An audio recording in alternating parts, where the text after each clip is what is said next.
Hello everyone, myself Divyanshi Dwivedi. Once again, welcome to our YouTube channel Gyanodaya के गुरुजी.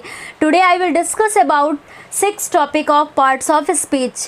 तो जैसे कि हम लोग पार्ट्स ऑफ स्पीच को पढ़ रहे थे, जिसमें हम लोगों ने 5 टॉपिक को एकदम क्लियर कर लिया है. और आज का जो हमारा ये टॉपिक है वो है प्रीपोजिशन, द प्रीपोजिशन. तो आज हम लोग जानेंगे कि प्रीपोजिशन क्या होता है और इसकी डेफिनीशन क्या होती है. और हाँ, जो सबसे मेन होता है किसका यूज़ किस प्रकार से करते हैं. तो इसमें हमेशा कन्फ्यूज़न रहती है कि जो प्रीपोजिशन होते हैं इनका यूज़ कब, कहाँ, कैसे और किस प्रकार से किया जाता है. तो आज की इस क्लास में हम लोग मेन जो हम लोग का ये डिस्कशन होगा वो यूज़ ऑफ प्रीपोजिशन का भी होगा, कि जिसमें हम लोग जो इनका करेक्ट यूज़ है सेंटेंस में किस प्रकार से करते हैं उसका भी आज हम लोग डिस्कशन करेंगे. तो चलिए स्टार्ट करते हैं और देखते हैं कि प्रीपोजिशन क्या होता है. तो सबसे पहले हम लोग प्रीपोजिशन में बात करते हैं कि प्रीपोजिशन इसका मेन जो सबसे पहले तो इसको हिंदी में क्या कहते हैं, संबंध सूचक अव्यय. प्रीपोजिशन को कहते हैं संबंध सूचक अव्यय. तो इसके शब्द से ही देखिए अर्थ निकल रहा है कि जो संबंध बताने का कार्य करता है वो क्या करता है, वो क्या कहलाता है, प्रीपोजिशन कहलाता है. तो देखिए सबसे पहले प्रीपोजिशन, तो इसको यदि हम लोग लिखें तो प्रीपोजिशन का मीन्स, प्रीपोजिशन देखिए द प्रीपोजिशन, इसमें यदि इसको हम तोड़ के इसकी बात करें तो देखिए प्री मीन्स क्या होता है, पहले, ठीक है, और पोजीशन मीन्स स्थान या जगह. तो प्रीपोजिशन मीन्स प्री को यदि हम तोड़ेंगे तो इसका अर्थ होगा पहले, और पोजीशन स्थान, जो किसी संज्ञा या सर्वनाम के पहले यूज़ होकर किसी दूसरी संज्ञा या सर्वनाम से उसके संबंध को बताते हैं, उसके रिलेशन को बताते हैं, वो क्या कहलाते हैं, प्रीपोजिशन कहलाते हैं. जैसे देखिए, तो इस प्रकार आप लोग ये याद रखिएगा, इसको मैं लिख देती हूँ. प्रीपोजिशन, प्री मैंने एक शब्द में तोड़ दिया, और पोजीशन यदि आप तोड़ के भी इसके अर्थ को देखेंगे तो प्री मीन्स मैंने बताया पहले, और पोजीशन मीन्स स्थान या जगह. तो यदि इतना भी आप याद रखेंगे तो कभी कन्फ्यूज़न नहीं होगी प्रीपोजिशन का अर्थ. तो जो किसी संज्ञा या सर्वनाम के पहले यूज़ होकर दूसरी संज्ञा या सर्वनाम के साथ उसके रिलेशन को बताते हैं, क्या कहलाते हैं, प्रीपोजिशन कहलाते हैं. तो इस प्रकार से अब हम लोग इसकी इंग्लिश में डेफिनेशन को देखते हैं. तो हम लोगों ने हिंदी में जाना कि फिर से मैं रिपीट करती हूँ इस चीज़ को, कि जो किसी संज्ञा या सर्वनाम के पहले यूज़ होकर किसी दूसरे संज्ञा या सर्वनाम के साथ उसके रिलेशन को बताते हैं, मीन्स संबंध को बताते हैं, क्या कहलाते हैं, प्रीपोजिशन कहलाते हैं. तो इसके इंग्लिश में डेफिनेशन को देखते हैं. अ प्रीपोजिशन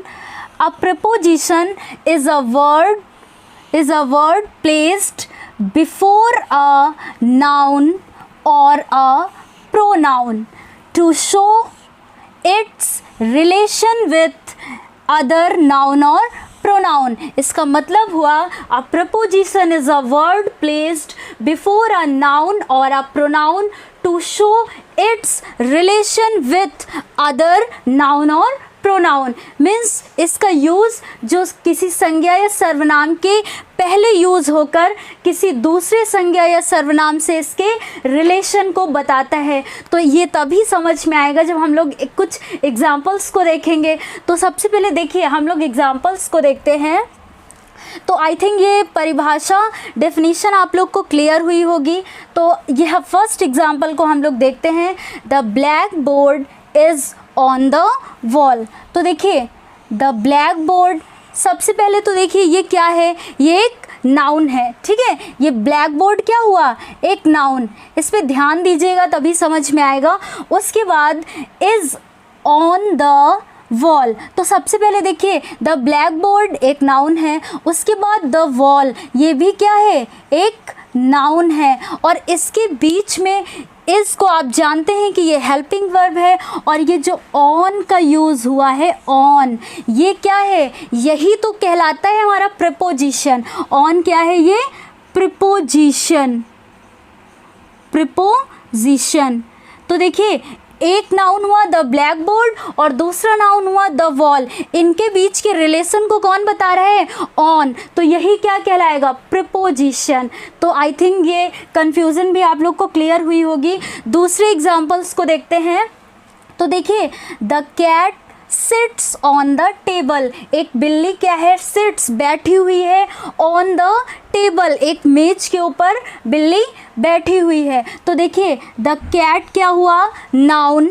उसके बाद द टेबल क्या है? ये भी क्या है हमारा? नाउन। अब आई थिंक ये तो आप लोग को पता ही होगा कि नाउन क्या होता है, और यदि नहीं भी पता है तो इसके पहले क्लासेस ली जा चुकी हैं नाउन प्रोनाउन इन सभी की, ठीक है। तो देखिए द कैट हुआ नाउन और द टेबल हुआ, ये भी क्या हुआ? ये भी एक नाउन है, और सिट्स तो हमारी वर्ब है, तो इसकी बात अभी हम लोग नहीं करेंगे।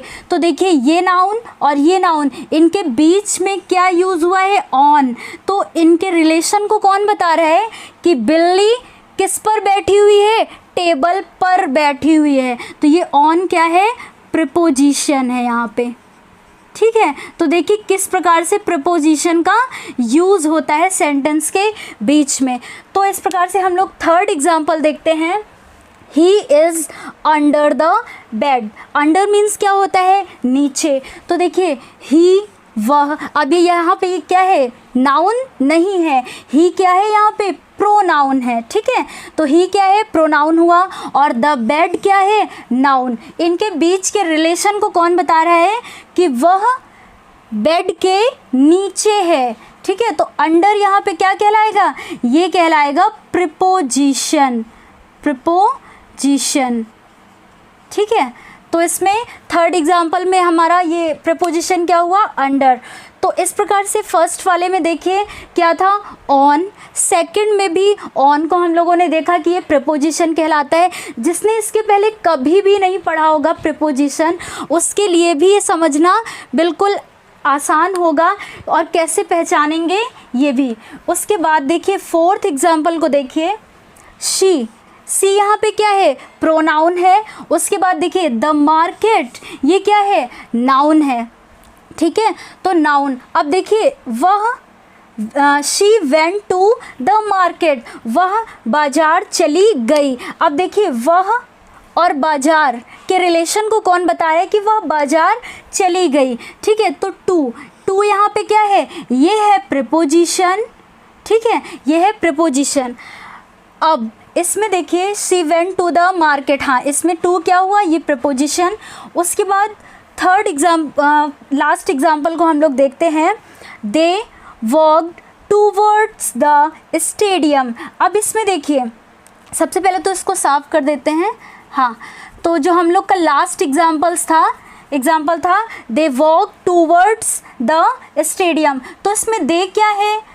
दे क्या है? प्रोनाउन है, ठीक है। द स्टेडियम हम लोग का हुआ नाउन। इनके बीच के रिलेशन को कौन बता रहा है? Towards means they way walked,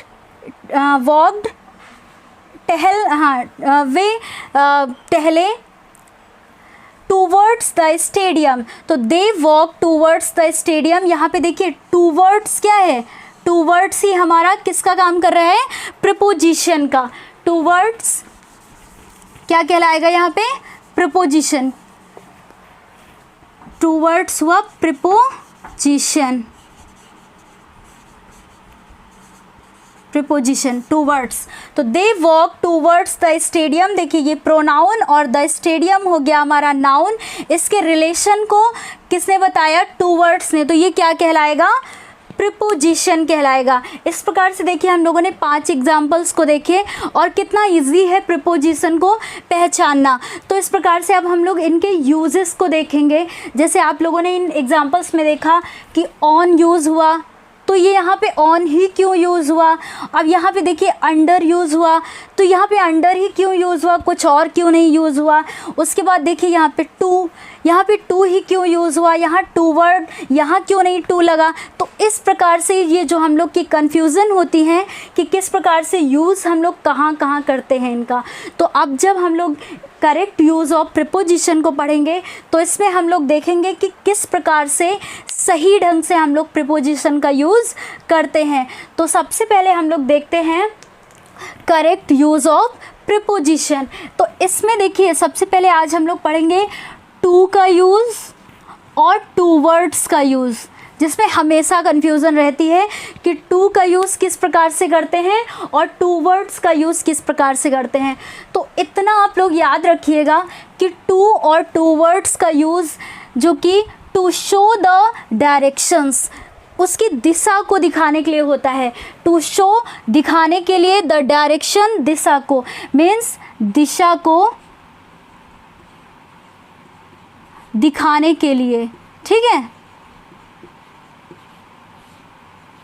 दिखाने के लिए। ये याद रखिएगा आप लोग कि दिशा को दिखाने के लिए हम लोग किसका यूज़ करते हैं, टू और टू वर्ड्स का। कैसे, तो देखिए एग्जाम्पल को देखिए, he is giving money to him, ठीक है, he is giving money to him. अब देखिए ही, वह, इज़ गिविंग दे रहा है मनी, पैसा, टू हिम, उसे, ठीक है। तो he is giving money to him. अब देखिए यहाँ पे वह है प्रोनाउन और हिम यहाँ पे हमारा क्या है, ये भी तो प्रोनाउन के रूप में ही यूज़ हुआ है। अब ये मत कहिएगा कि कैसे ये प्रोनाउन हुआ, यदि आप लोगों ने नहीं पढ़ा है तो पिछली क्लासेस को ज़रूर देखिए। तो यहाँ पे टू क्या है, इसके रिलेशन को कौन बता रहा है, टू। तो टू क्या है यहाँ पे, ये है प्रिपोजिशन, ठीक है।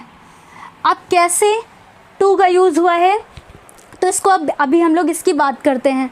इस प्रकार से ये क्लियर हुआ। और हाँ, इसमें यदि दिशा की बात करें तो he is giving money to him में देखिए वो उसको क्या दे रहा है, पैसे दे रहा है। तो उसको दे रहा है ना, एक डायरेक्शन बताई जा रही है कि हाँ वो उसे पैसा दे रहा है, ठीक है। तो इस प्रकार से अगला एग्जाम्पल हम लोग देखते हैं, Riya is going to Agra. अब देखिए रिया क्या है, noun, is going to Agra, Riya Agra जा रही है। तो देखिए रिया और आगरा ये क्या हुआ, नाउन, ठीक है। और यहाँ पे इसके रिलेशन को कौन बता रहा है, टू। तो टू क्या है यहाँ पे, प्रपोजिशन है। लेकिन टू का यूज़ ही क्यों हुआ है, तो देखिए डायरेक्शन को बताने के लिए कि रिया कहाँ जा रही है, आगरा जा रही है ना। तो एक डायरेक्शन को बता रहे, दिशा को बताया जा रहा है कि वो आगरा जा रही है। तो इसलिए हम लोगों ने यहाँ पे क्या यूज़ किया, टू यूज़ किया। अब आप लोग सोचेंगे कि टू का यूज़ दोनों में बताया और टू वर्ड्स का क्यों नहीं। और इन दोनों में हमेशा एक रिलेशन होता है कि देखिए इस चीज़ को ध्यान से सुनिएगा तो हमेशा याद रहेगा कि यदि मैंने लिखा रिया इज़ गोइंग टू आगरा, अब रिया आगरा जा रही है तो मैंने वो सीधा आगरा जा रही है, ठीक है, इधर उधर नहीं जाएगी। तो वो आगरा जा रही है तो मैंने टू लगाया।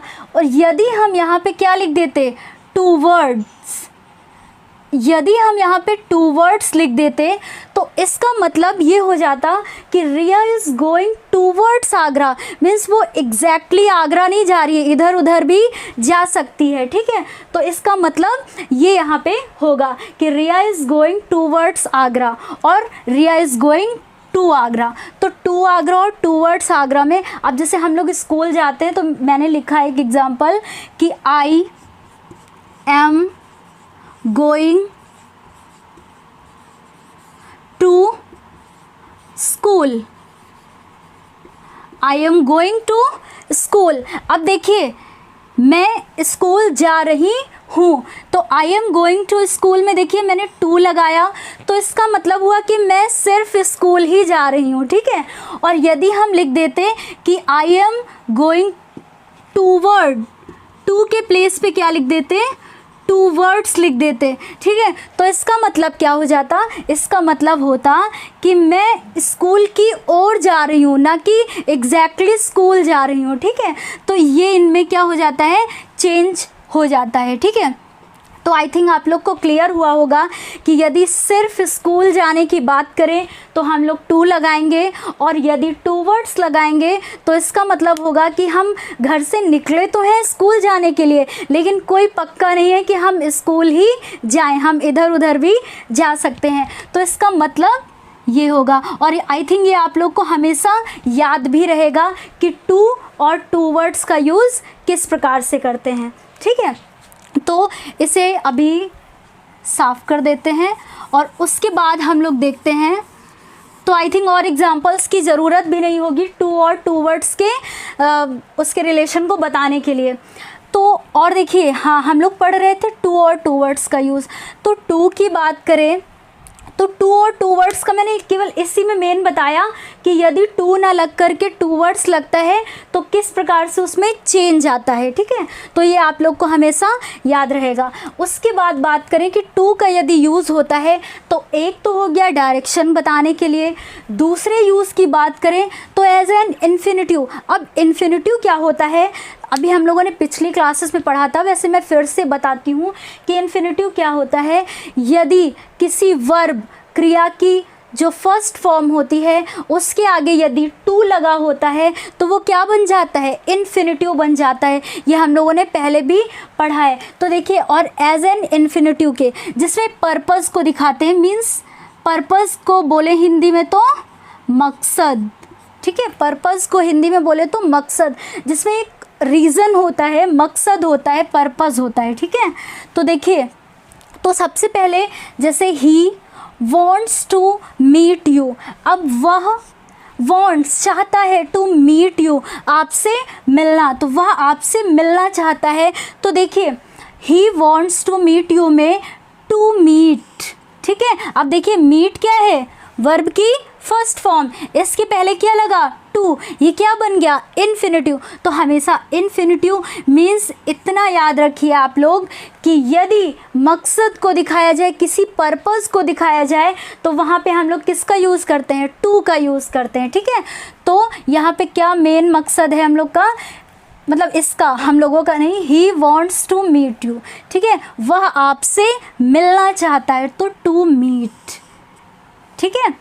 तो यहाँ पे हम लोग टू का यूज़ करते हैं। अब दूसरे की बात करें तो they earn to live, they वे अर्न कमाते हैं, मीन्स पैसा कमाते हैं, टू लिव जीने के लिए। तो देखिए, यहाँ पे इन्फिनिटिव क्या हुआ, टू लिव, ठीक है, जीने के लिए, वे पैसा जीने के लिए कमाते हैं, ठीक है। तो यहाँ पे ये भी हमारा क्या हुआ, इन्फिनिटिव। तो हम लोगों ने किसका यूज़ किया, यहाँ पे मकसद है, क्या मकसद है कि वो जो पैसा कमाता है या जो धन एकत्रित करता है वो किस लिए करता है, जीवन जीने के लिए, ठीक है। तो ये इसका पर्पस मेन हुआ। इसमें पर्पस क्या था कि मिलना, ठीक है। इस तरह अगला एग्जाम्पल देखते हैं, we come here to play, हम यहाँ खेलने के लिए आते हैं। तो देखिए, वी हम, ठीक है, कम टू प्ले। अब देखिए, टू प्ले ये क्या हुआ हमारा, इन्फिनिटिव। यहाँ पे किसका यूज़ हुआ, टू, क्यों, क्योंकि किसी मकसद को बताया जा रहा है कि हम आते हैं तो कोई ना कोई मेरा रीज़न है, मकसद है यहाँ आने का कि हम खेलने के लिए आते हैं, ठीक है। तो टू प्ले यहाँ पे इन्फिनिटिव हुआ, तो इसलिए हम लोग यहाँ पे क्या, टू का यूज़ हुआ है, तो ये क्या बन गया, इन्फिनिटिव। तो जहाँ पे भी मकसद होगा हमारा मेन, वहाँ पे हम किसका यूज़ करेंगे, टू का यूज़ करेंगे। तो देखिए, टू के दो यूजेस हुए, एक तो डायरेक्शन बताने के लिए। अब टू वर्ड्स का इसमें मत करिएगा, मैंने तो टू वर्ड्स का इसलिए बताया कि यदि टू ना लगा करके टू वर्ड्स का यूज़ करेंगे तो इसका मतलब क्या होगा, ठीक है। और दूसरा जो मेरा रीज़न था, एज एन इन्फिनिटिव, किसी मकसद या पर्पज़ के लिए हम लोग टू का यूज़ करते हैं। एक और मतलब इसका रीज़न है जिसमें हम लोग क्या करते हैं, टू का यूज़ करते हैं। जैसे टू का यूज़ हम लोग करते हैं पीरियड, लिमिट या एंडिंग पॉइंट के लिए। ये तो सबसे इजी है पहचानना। एक तो हुआ डायरेक्शन के लिए, एक हुआ इन्फिनिटिव, मीन्स पर्पस, किसी या मकसद के लिए, और जो हमारा थर्ड है पीरियड, लिमिट या एंडिंग पॉइंट। जैसे हम लोग बात करें तो देखिए, we work Monday to Saturday, हम वर्क कार्य करते हैं मंडे टू सैटरडे। अब देखिए, एक लिमिट को, एक पीरियड, टाइम पीरियड को बताया जा रहा है कि वो मंडे से सैटरडे तक काम करता है, तो यहाँ पे क्या लगाया, टू लगाया, ठीक है, क्योंकि एक पीरियड को बताया जा रहा है कि वो सोमवार से शनिवार तक कार्य करता है, ठीक है। तो यहाँ पे हमने किसका यूज़ किया, टू का। यदि अगले एग्जाम्पल की बात करें तो देखिए, ही राइट्स द टेबल 11 to 20। तो इसमें भी देखिए, एक टाइम वो बताया जा रहा है कि कहाँ से कहाँ तक है ना वो बात हो रही।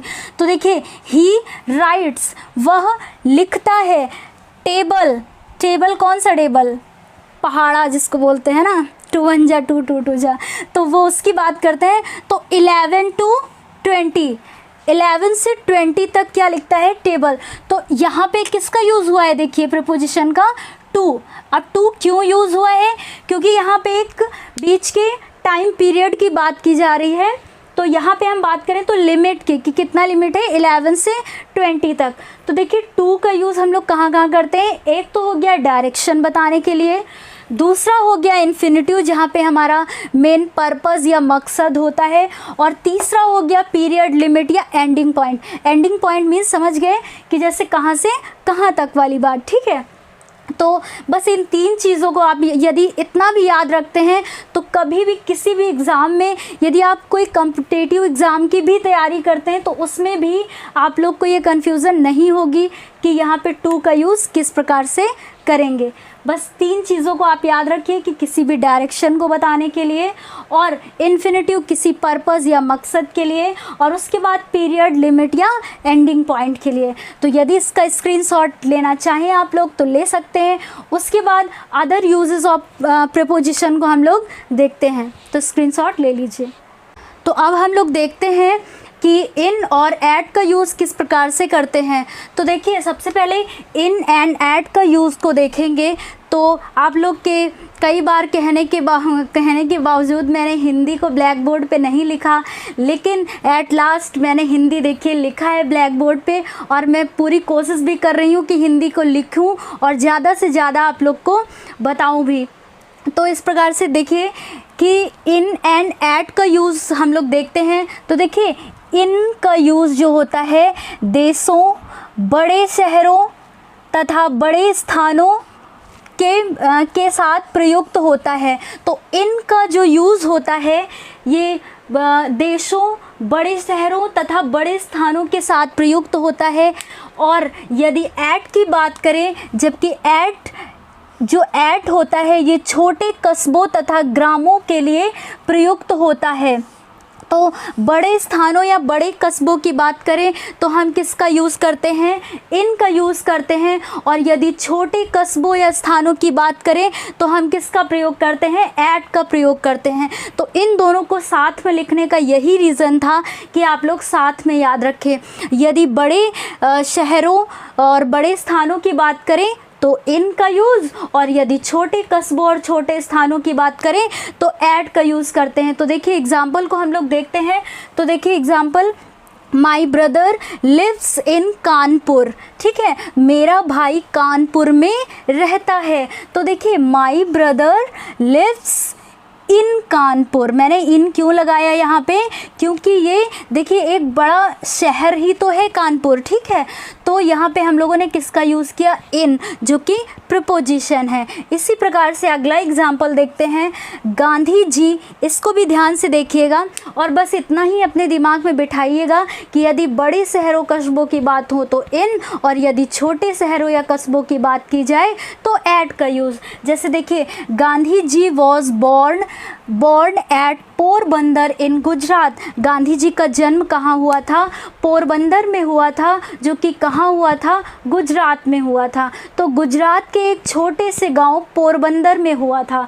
तो देखिए गांधी जी, ठीक है, गांधी जी, अब देखिए जो पोरबंदर है ये एक गुजरात का छोटा सा गांव है, इसलिए हम लोगों ने यहाँ पे क्या यूज़ किया, ऐट का यूज़ किया, क्योंकि ये छोटा स्थान है।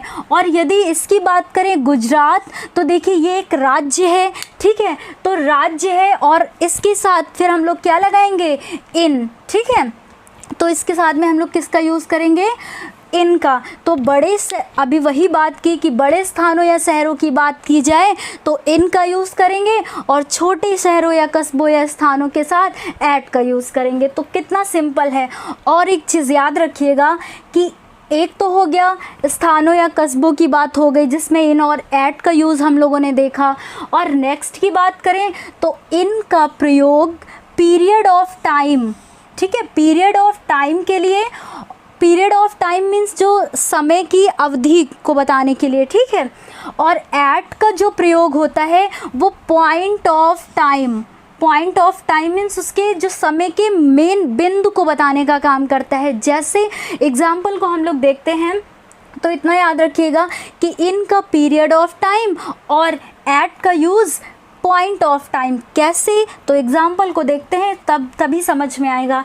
तो देखिए, he will vacate the house in 3 hours means, vacate means क्या होता है, उसको खाली करना, छोड़ना। तो ही विल वेकेट, वह खाली कर देगा द हाउस, घर को, इन 3 hours, वह 3 घंटों में घर को क्या कर देगा, खाली कर देगा। और मेन चीज़ देखिए, हम लोगों ने यहाँ पे यूज़ क्या किया है, इन का यूज़ किया। क्यों इन का यूज़ किया, क्योंकि अभी हम लोगों ने पढ़ा कि इन का पीरियड ऑफ टाइम, तो एक टाइम का पीरियड बताया जा रहा है कि वो 3 घंटे में घर को क्या कर देगा, खाली कर देगा, ठीक है। तो इसलिए हम लोगों ने यहाँ पे किसका यूज़ किया, इन का यूज़ किया कि वह 3 घंटों में घर को खाली कर देगा, तो हम लोगों ने इन का यूज़ किया। और यदि पॉइंट ऑफ टाइम की बात करें तो देखिए, ही लेफ्ट, उसने छोड़ दिया, द हाउस, घर को, एट 10 o'clock, एक मेन टाइम के मेन पॉइंट की बात हो रही कि वो उसने 10 बजे घर को क्या कर दिया, छोड़ दिया। तो एक पॉइंट बताया जा रहा है टाइम का कि उसने 10 बजे घर को छोड़ दिया। और यदि पीरियड की बात करें तो था कि वह 3 घंटे में घर को खाली कर देगा। तो ये हुआ टाइम ऑफ पीरियड, ठीक है।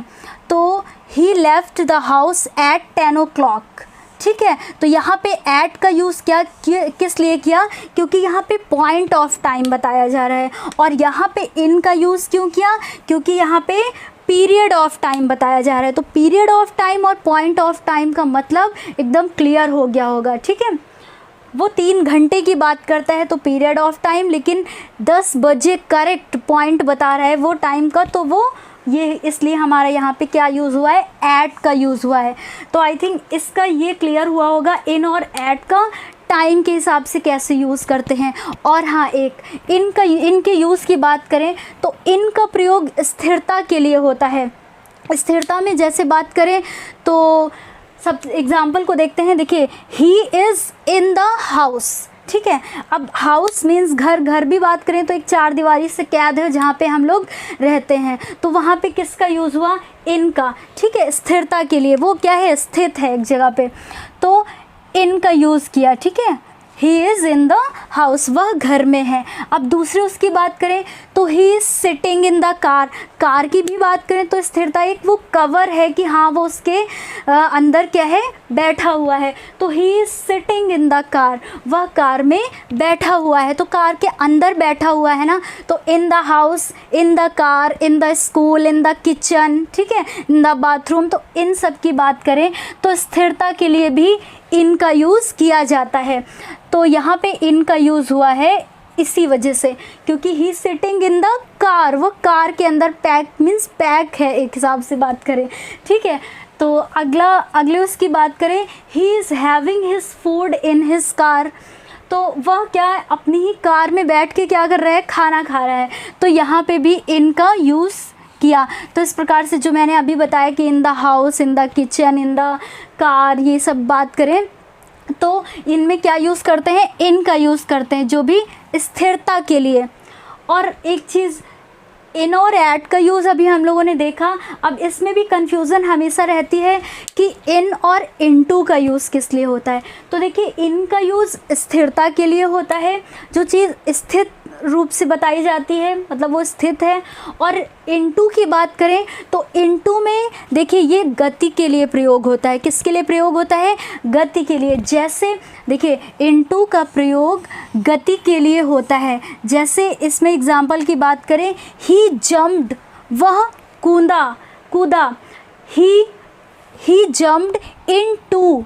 अब देखिए प्रपोजिशन का यूज़ हुआ है इनटू द वेल, वह कुएं में कूदा, ठीक है, कूदा। तो यहाँ पे इनटू क्यों लगाया, क्योंकि यहाँ पे गति की बात हो रही है कि वह कुएं में कूदा, ठीक है।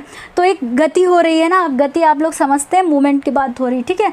उसके बाद पुट पुट मीन्स रखना होता है, मनी पैसा, इन टू द पर्स, पर्स में पैसे रखने की बात की जा रही है। मीन्स देखिए यहाँ पे भी गति आ रही है, तो क्या होगा, ये क्या कहलाएगा, यहाँ पे देखिए इनटू का इस यूज़ इसी वजह से हुआ है, क्योंकि यहाँ पे भी क्या दिख रही है हम लोग को कि गति, उसने put the money into the purse में, पर्स, ठीक है। तो पर्स में पैसे रखने की बात की जा रही है। तो इतना याद रखिएगा कि यदि स्थिरता की बात की जाए तो हम लोग इन का यूज़ करते हैं, और इसी तरह से यदि गति की बात की जाए तो वो क्या हम लोग यूज़ करेंगे, इनटू का यूज़ करेंगे, ठीक है। तो यदि इसका भी स्क्रीनशॉट आप लोग लेना चाहें तो ले सकते हैं।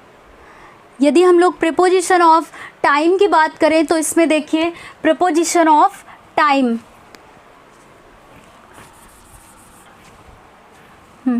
प्रीपोजिशन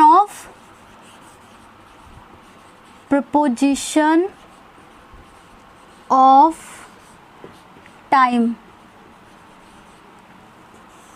प्रीपोजिशन ऑफ टाइम में बात करें तो टाइम में इसमें देखिएगा तीन इस प्रकार से प्रीपोजिशन यूज़ होती हैं, जिनको यदि हम लोग ध्यान से देखें तो कभी भूल भी नहीं सकते हैं। इस प्रकार से देखिए, जैसे टाइम में बात करें तो आवर्स, घंटे, मिनट, ठीक है, और सेकंड, मीन्स घंटे, मिनट और सेकंड, यदि इनका यूज़ सेंटेंस में हुआ है तो इसके पहले हम लोग प्रीपोजिशन एट का यूज़ करते हैं, ये याद रखिएगा।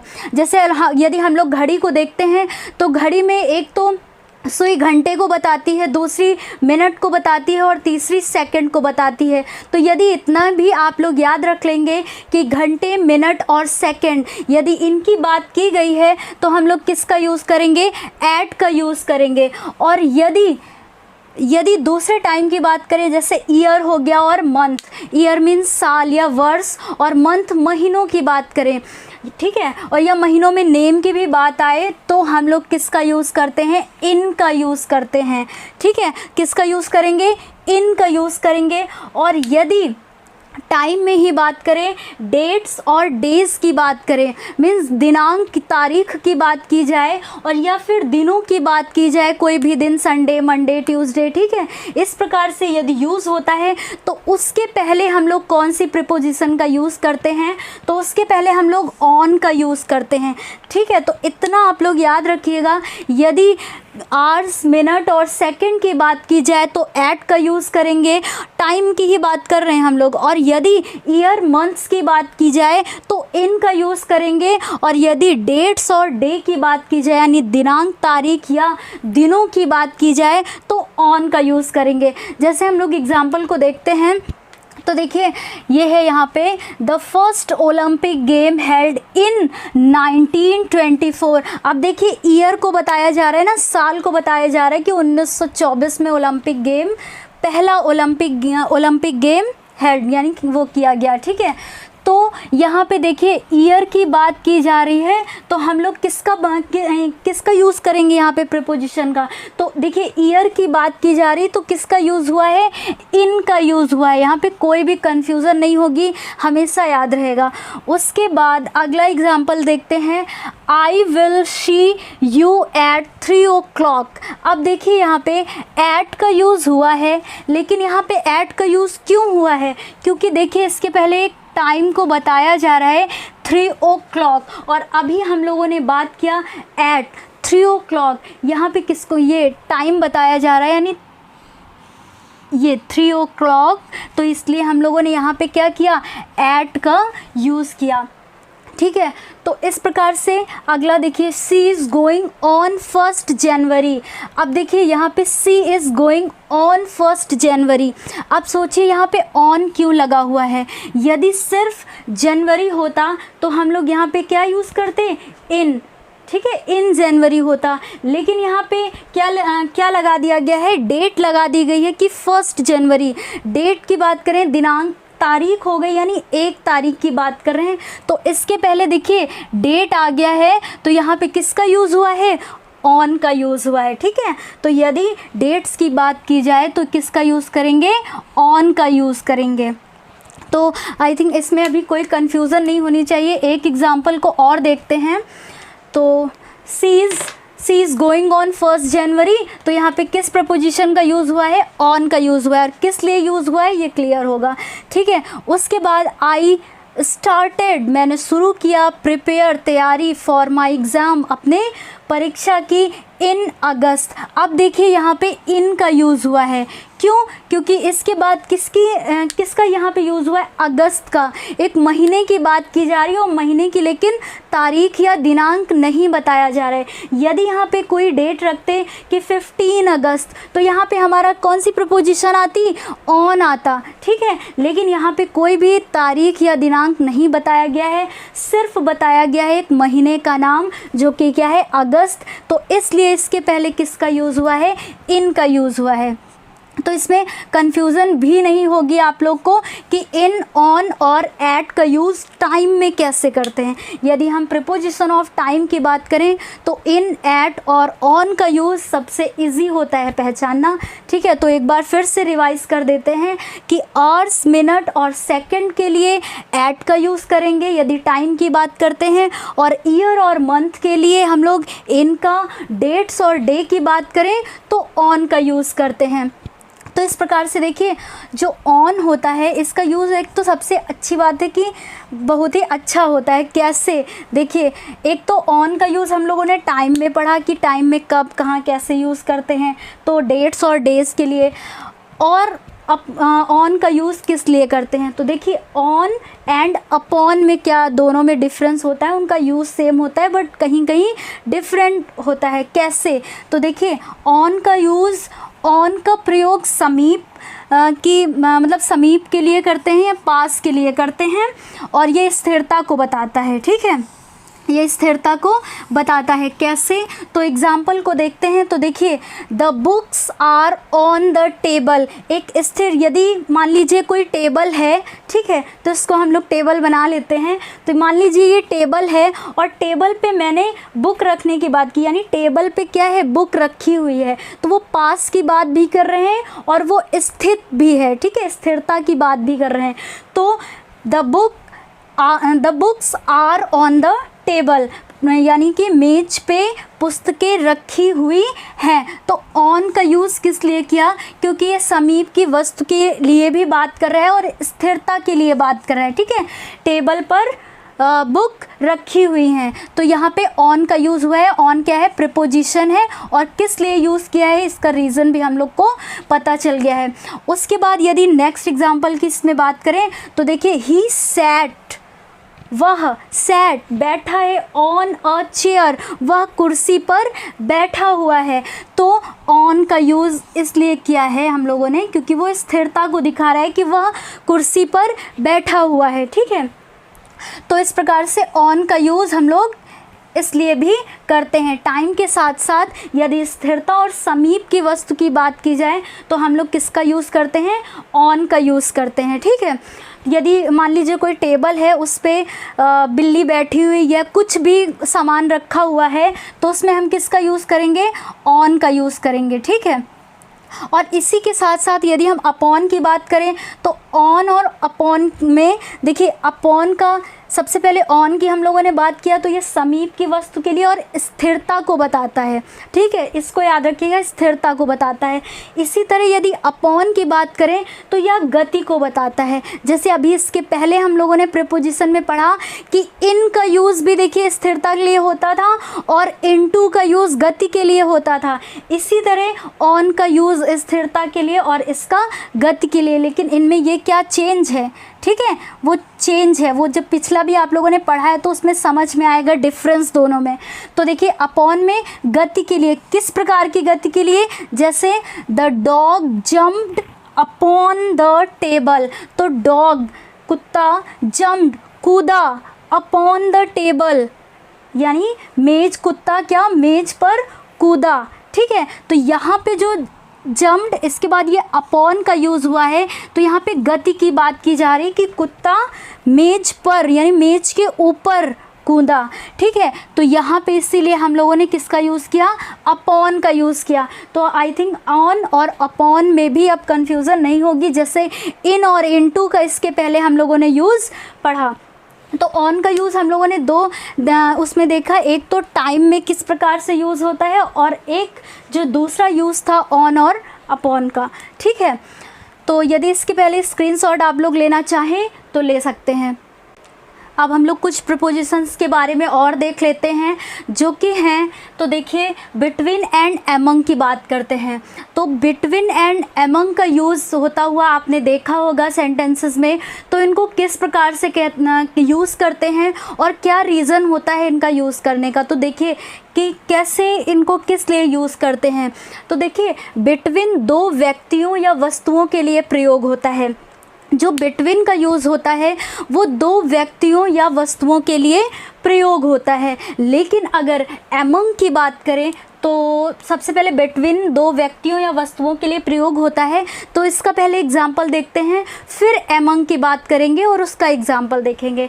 तो बिटवीन देखिए इसका example, it is between you and me. अब देखिए यू आप, मी और एंड मी मतलब आप और मैं। ठीक है, तो दो व्यक्तियों की बात हो रही है ना कि आप और मैं, ये किसके बीच की बात है, मेरे और आपके बीच की बात है। तो देखिए दो व्यक्तियों या वस्तुओं की, वस्तुएं तो नहीं यहाँ पे, लेकिन व्यक्तियों की बात है।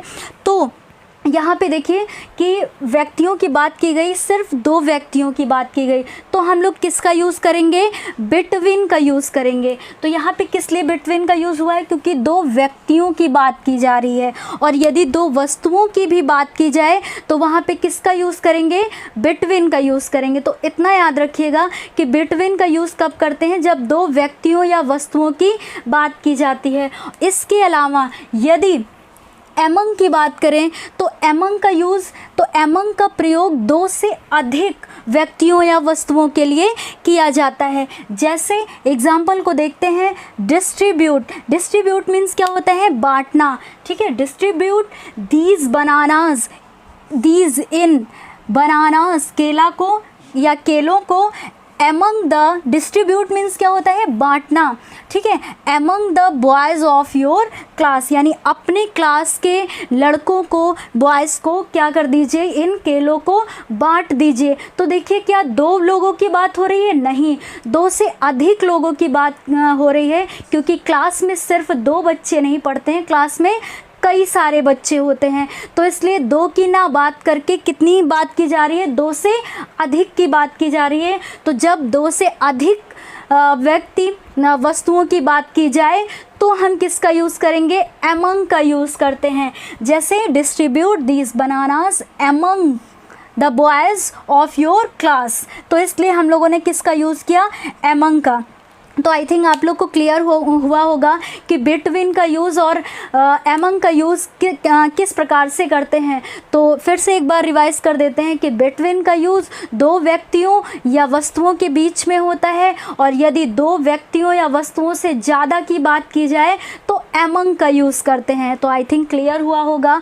अगले प्रीपोजिशन की बात करें तो बिसाइड एंड बिसाइड्स, ये सबसे इजी होता है पहचानना, बिसाइड और बिसाइड्स को किस प्रकार यूज़ करते हैं। तो देखिए बिसाइड का मीन्स होता है बिल्कुल नज़दीक, बिल्कुल पास की बात की जाए, नज़दीक की, तो हम लोग बिसाइड का अर्थ होता है बिल्कुल नज़दीक। और यदि बिसाइड्स की बात करें तो के अतिरिक्त, यानी उसके अलावा भी।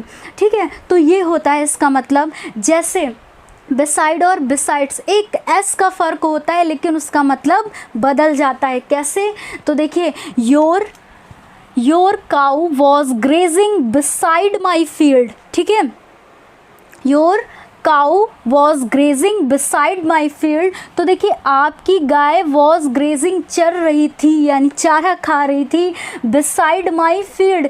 बिसाइड मीन्स अभी मैंने बताया कि बिल्कुल नज़दीक। ठीक है, तो आपकी गाय मेरे मैदान के बिल्कुल नज़दीक चर रही थी। तो देखिए बिल्कुल नज़दीक की बात की गई, तो इसलिए यहाँ पे किसका यूज़ हुआ है, बिसाइड का यूज़ हुआ है। ठीक है, और यदि अगले एग्जाम्पल की बात करें तो देखिए क्या लिखा हुआ है, बिसाइड्स उसमें एस नहीं लगा हुआ था, इसमें एस लगा हुआ है। तो देखिए कितना बड़ा डिफरेंस हो जाता है।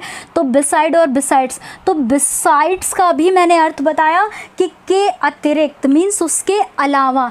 तो बिसाइड्स दिस, इसके अतिरिक्त, I want to other books, मुझे यानी इसके अतिरिक्त मुझे कोई और नहीं, sorry, I want to other books, हाँ इसके अलावा मुझे कोई और 2 बुक्स चाहिए। तो 2 बुक्स मुझे चाहिए, लेकिन बिसाइड्स दिस, इसके अतिरिक्त। तो आई थिंक इन दोनों का भी कन्फ्यूज़न क्लियर हुआ होगा कि बिसाइड और बिसाइड्स का यूज़ किस प्रकार से करते हैं। ठीक है, तो बिसाइड का यूज़ बिल्कुल नज़दीक की बात की जाए, और बिसाइड्स का यूज़ मीन्स उसका जो है क्या बोलेंगे, इसके अतिरिक्त, सॉरी। ठीक है, उसके बाद अब देखिए हम लोगों ने बिटवीन एंड एमंग की बात की, उसके बाद क्या बोलते हैं बिसाइड एंड बिसाइड्स की बात की। अब हम लोग देखते हैं फ्रॉम। तो आई थिंक जितनी मेन इम्पॉर्टेंट्स प्रीपोजिशन थी वो तो आज हम लोगों ने पढ़ा है, लेकिन अभी फ्रॉम को पढ़ते हैं, उसके बाद हम लोग बात करेंगे अगले उसकी। तो देखिए फ्रॉम की बात की जाए तो इसका एक मेन रीज़न होता है, इसका कई प्रकार से हम लोग यूज़ देखते भी हैं कई जगह पे, लेकिन क्यों, कैसे, किस तरह से करते हैं यूज़ इनका फ्रॉम का। तो एक तो होता है ओरिजिन के लिए। ठीक है, ओरिजिन, ओरिजिन मीन्स बात करें तो उत्पत्ति।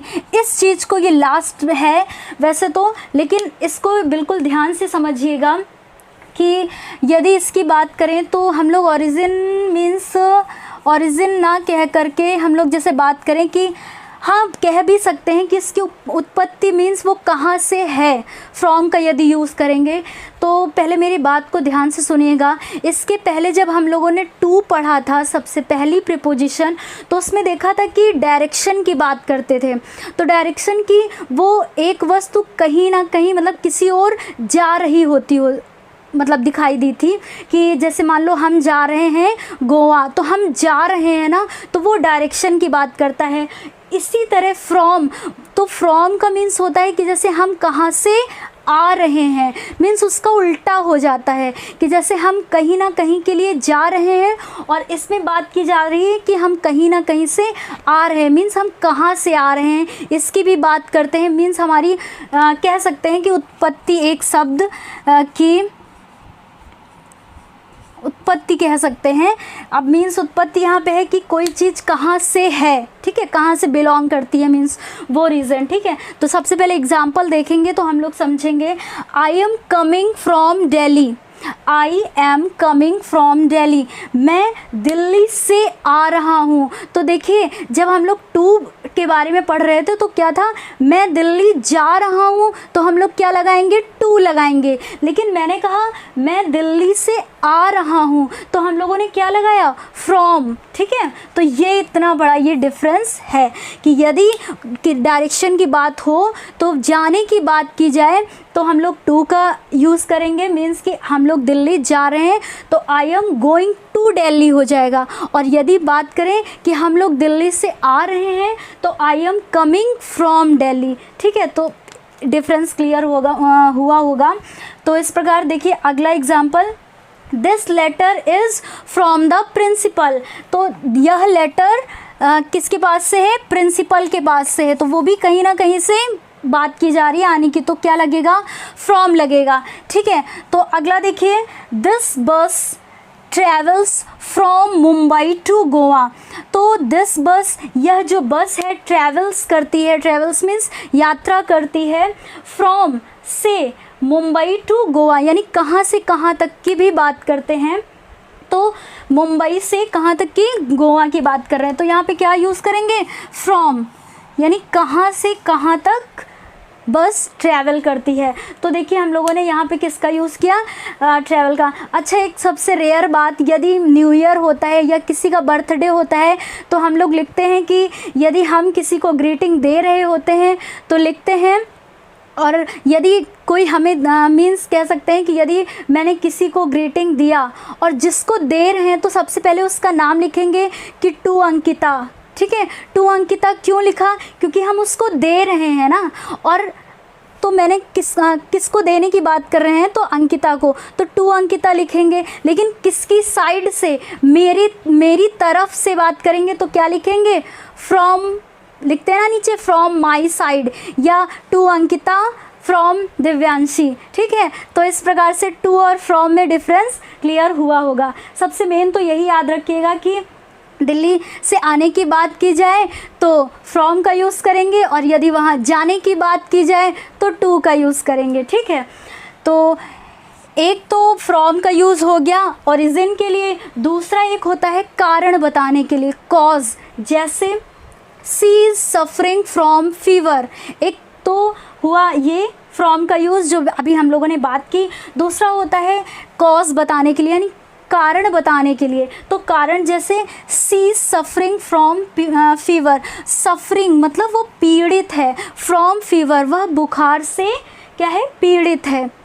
ठीक है, तो यहाँ पर फ्रॉम इसीलिए यूज़ होगा क्योंकि एक रीज़न बताया जा रहा है, कारण बताया जा रहा है कि वह बुखार से पीड़ित है। ठीक है, तो अगले एग्जाम्पल की बात करें तो he died from heart attack, वह हार्ट अटैक से क्या हो गया, डाइड, मर गया। ठीक है, तो देखिए यहाँ पे कारण बताया जा रहा है कि उसके मरने का मीन्स उसकी मृत्यु का कारण क्या था, कि वह हार्ट अटैक से मर गया।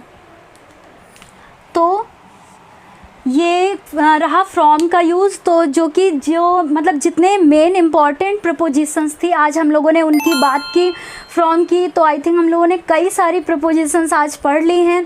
इसके अलावा भी जो भी प्रपोजिशन रह गई है और जिसमें भी यदि आपको डाउट अभी भी है और उसका यूज़ समझ में नहीं आता है कि किस प्रकार से करें, तो कमेंट बॉक्स में ज़रूर बताइएगा लिख करके कि ये प्रपोजिशन के बारे में मैम प्लीज़ बताइए। तो हमारी पूरी कोशिश रहेगी कि हम उसके बारे में भी हम लोग डिस्कशन करें। आई थिंक जो मेन इम्पॉर्टेंट प्रपोजिशंस थी, तो आज हम लोगों ने कई सारी प्रपोजिशंस को कंप्लीट कर लिया है। तो अब जो हमारी अगली क्लास होगी वो रहेगी कंजक्शन की, और लास्ट पार्ट्स ऑफ स्पीच का एक टॉपिक बचा हुआ है जो कि है इंटरजेक्शन। तो इन दो टॉपिक्स को सिर्फ 2 दिन में हम लोग क्लियर कर लेंगे, तो तब से फिर हमारा पार्ट्स ऑफ स्पीच ख़त्म हो जाएगा। तो जो लास्ट में रहा कि हम लोगों ने कई सारी प्रपोजिशंस पढ़ी, इसके अलावा भी जो रह गई है और जिसमें भी आपको परेशानी होती है तो कमेंट बॉक्स में प्लीज़ बताइएगा, और हम लोग उसको मिलकर के साथ में डिस्कशन उसका करेंगे। और हाँ, यदि लास्ट में यही कहना चाहेंगे कि यदि आपको ये क्लास पसंद आई हो तो please like, share and subscribe करना ना भूलें। Thank you.